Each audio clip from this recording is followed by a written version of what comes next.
കണ്ണൂർ പയ്യന്നൂരിൽ ക്ഷേത്രക്കുളത്തിൽ മധ്യവയസ്കനെ കാണാതായി. കയ്യൂർ സ്വദേശി അനിലിനെയാണ് സുബ്രഹ്മണ്യ സ്വാമി ക്ഷേത്രക്കുളത്തിൽ കാണാതായത്. അനിലിനായി ഫയർഫോഴ്സും സ്കൂബ സംഘവും പരിശോധന നടത്തുകയാണ്. നിഖിൽ അളവൂർ നമുക്കൊപ്പം ചേരുകയാണ്.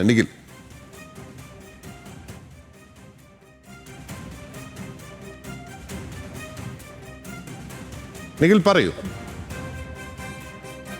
4:45 അനിലിനെ പയ്യന്നൂർ സുബ്രഹ്മണ്യസ്വാമി ക്ഷേത്രക്കുളത്തിൽ കാണാതാവുന്നത്. ഭാര്യയ്ക്കൊപ്പമാണ് ഇദ്ദേഹം കുളത്തിന് അരികിലേക്ക് എത്തിയത്. ഭാര്യ കുളപ്പുരയിൽ ഇരിക്കുകയും ശബരിമലയ്ക്ക് പോകാൻ മാലയിട്ടിട്ടുണ്ടായിരുന്ന അനിൽ കുളിക്കുന്നതിനായി കുളത്തിലേക്ക് ഇറങ്ങുകയുമായിരുന്നു.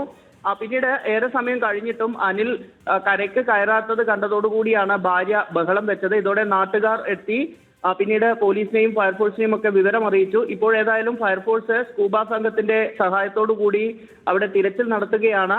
ഇരുട്ടായതിനാൽ തന്നെ വെളിച്ചം ഉൾപ്പെടെയുള്ള സംവിധാനങ്ങൾ ഏർപ്പെടുത്തി രാത്രിയും തിരച്ചിൽ തുടരുകയാണ്. ശരി, നന്ദി നിഖിലേ.